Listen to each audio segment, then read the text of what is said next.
সুপ্রভাত বন্ধুরা। আজ 24 মে শনিবার। শুরু করছি চিন্তনের মুখ্য বার্তা। চোখ রাখবো আন্তর্জাতিক খবরে। ইসরায়েল যদি ইরানের পারমাণবিক স্থাপনাগুলোর ওপর হামলা চালায় তবে তার জন্য আমেরিকা দায়ী থাকবে, একথা জানিয়েছেন ইরানের পররাষ্ট্রমন্ত্রী আব্বাস আরাকাচি।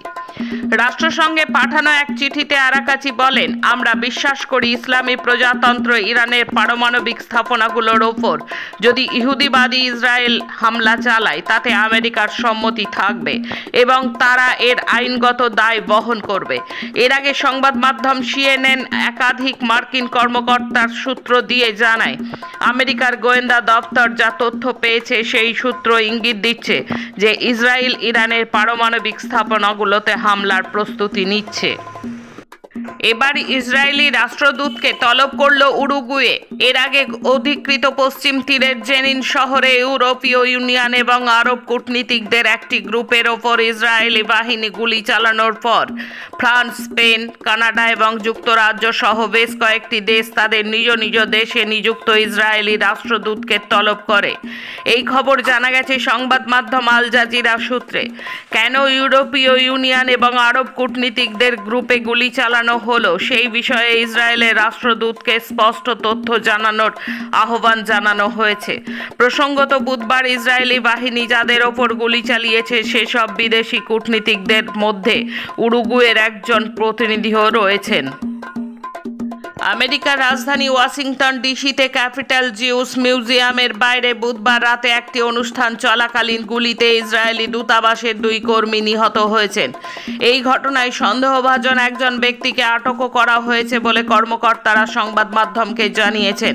ওয়াশিংটন ডিসির 3য় এফ স্ট্রিট এলাকায় একজন পুরুষ ও একজন নারী গুলিবিদ্ধ হন।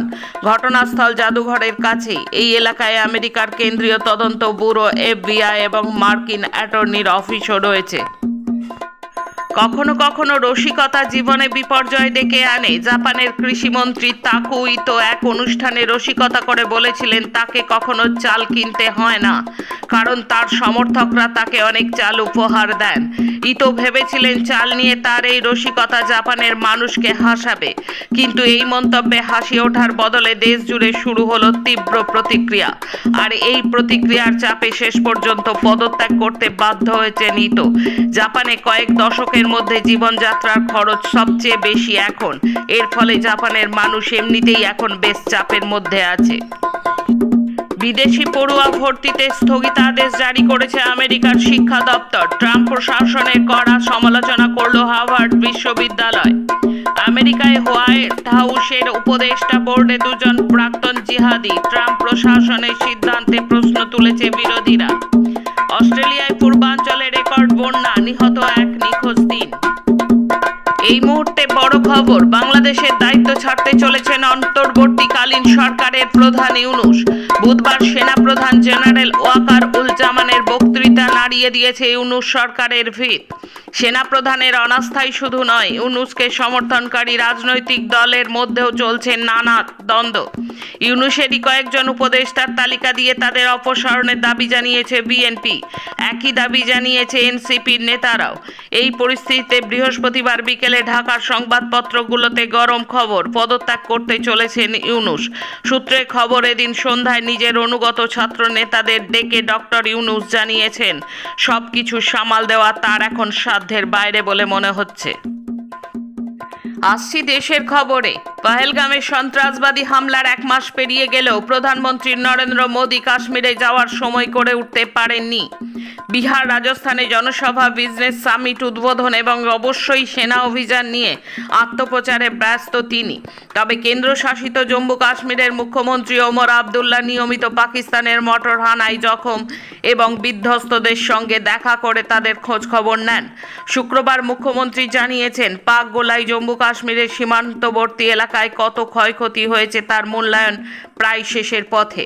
কেন্দ্রের সঙ্গে আলোচনা করে বিপর্যস্ত পরিবারগুলির জন্য তার সরকার ত্রাণ ক্ষতিপূরণের ব্যবস্থা করছে এবং করবে। সংবাদ সংস্থা সূত্রে জানা গেছে, আজকেই পুঞ্চ এলাকা পরিদর্শনে যাচ্ছেন কংগ্রেসের রাহুল গান্ধী।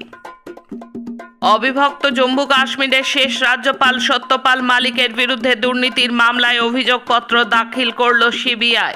মজার বিষয়, রাজ্যপাল থাকাকালীন যে প্রকল্পে সই করলে 300 কোটি টাকা ঘুষ দেওয়া হবে বলে তিনি নিজেই অভিযোগ করেছিলেন, সেই মামলাতে বৃহস্পতিবার সিবিআই তার বিরুদ্ধে অভিযোগপত্র জমা দিল।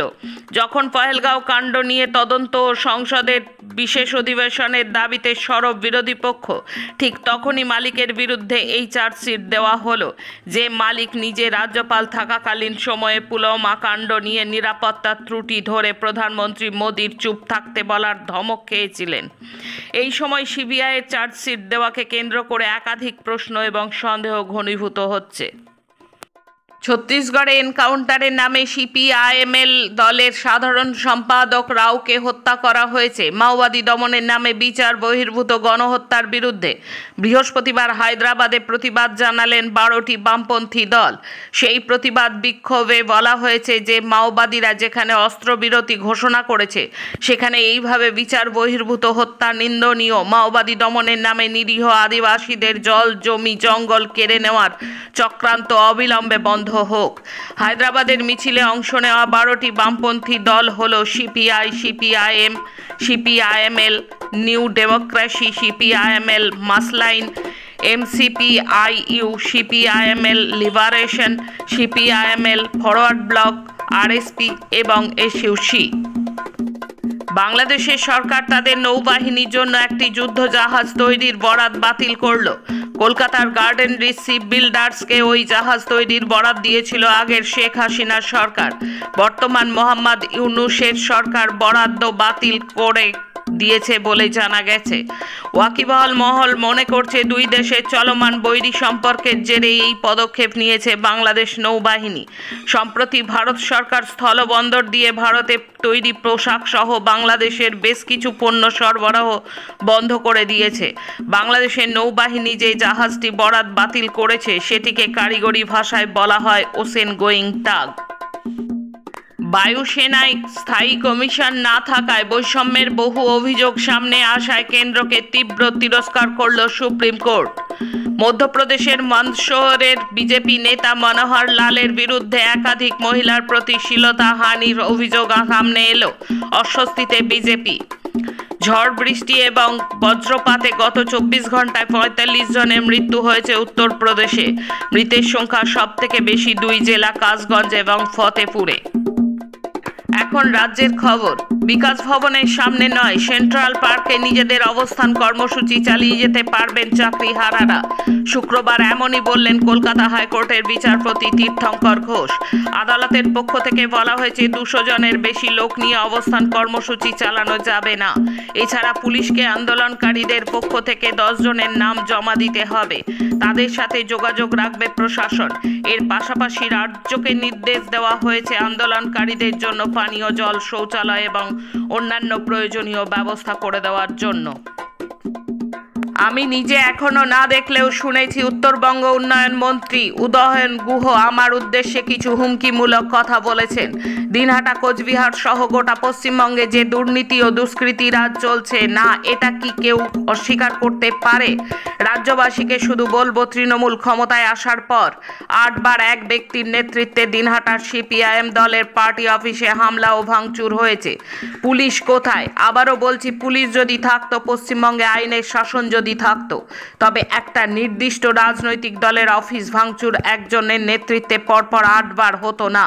এ রাজ্যে পুলিশ সরকারের দ্বারা পরিচালিত হয়। শুক্রবারের ঘটনা এবং ওনার হুমকিতে প্রমাণিত আমরা বৃহস্পতিবার সমাবেশ থেকে যা বলেছিলাম সেটাই সত্য।